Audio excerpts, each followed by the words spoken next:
My brothers and sisters, may the Lord be with you. A reading from the Holy Gospel according to John. Jesus said to the Jews, "If I testify on my own behalf, my testimony is not true. But there is another who testifies on my behalf, and I know that the testimony he gives on my behalf is true. You sent emissaries to John and testified to the truth. I do not accept human testimony, but I say this so that you may be saved. John was a burning and shining lamp, and for a while you were content to rejoice in his light.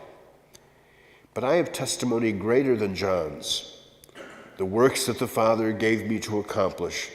These works that I perform testify on my behalf that the Father has sent me. Moreover, the Father has sent me, has testified on my behalf. But you've never heard his voice nor seen his form, and you do not have his word remaining in you, because you do not believe in the one whom he has sent. You search the Scriptures because you think you have eternal life through them. Even they testify on my behalf. But you do not want to come to me to have life. I do not accept human praise. Moreover, I know that you do not have the love of God in you. I came in the name of my Father, but you do not accept me. Yet if another comes in his own name, you will accept him. How can you believe when you accept praise from one another and do not seek the praise that comes from the only God? Do not think that I will accuse you before the Father. The one who will accuse you is Moses, in whom you have placed your hope. For if you had believed Moses, you would have believed me, because he wrote about me. But if you do not believe his writings, how will you believe my words?" The Gospel of the Lord.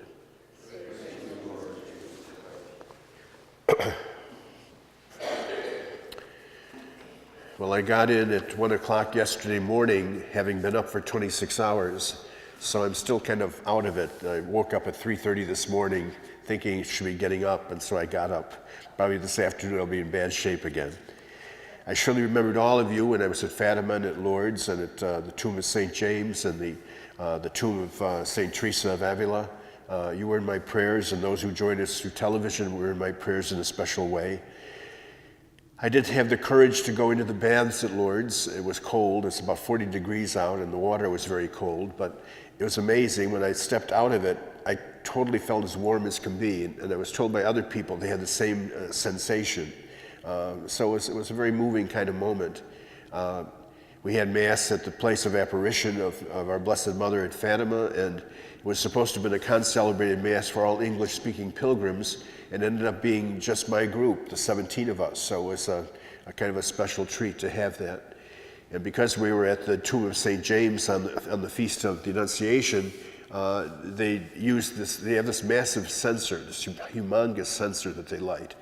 At the end of the feast day celebrations, these 8 men come up and get this thing swinging, and it swings totally across the entire cathedral ceiling, back and forth. And I had the honor of being a concelebrant for that Mass and put the incense into the censer for it to go. I had given my telephone to take pictures of one of the people in the group. Unfortunately, all he got were pictures of the ceiling. He always missed the incense pot as it was going by.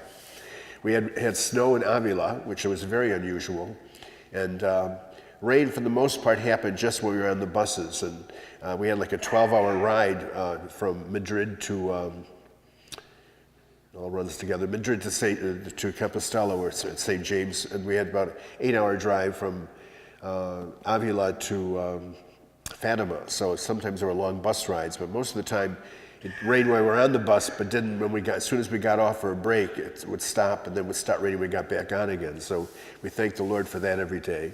However, the Blessed Mother decided we needed the penance, so when we were doing the stations in Fatima, it poured profusely, and we were just totally all soaked. I was able to get a scooter for both Fatima and Lourdes. That helped a lot because, as you know, I have issues with my legs, and there was a lot of walking. And the worst was, of course, in the airports, as you had to try to make flights back and forth. We flew from Lisbon to Paris, and then Paris to New York, and New York to Buffalo.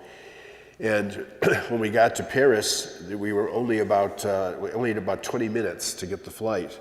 And so they're zooming us through the airport, trying to get there in time. And I guess when I got on the plane, I was so red, the stewards were concerned, so they're giving me glasses of water and telling me to calm down, etc. And then when we got to New York, we came in Terminal 1 at JFK, but we had to go to Terminal 4 to get the flight for Buffalo. And so we had to go through customs and all that, get out Terminal 1, take the train over to Terminal 4, go through customs again to get for the flight. And then we got in, and it said we got in at gate B1, and we looked at where our plane was, and it was a B-47. So it was, again, a massive walk trying to catch this flight. But anyway, I'm back in force again, and reality hits it very soon as I go back to the office in about 20 minutes from now. So again, I thank you for your prayers while I was gone, as I continue to pray for you, and as we continue our journey of Lent. It continues to be for each of us, hopefully, a time of strengthening of faith in very special ways.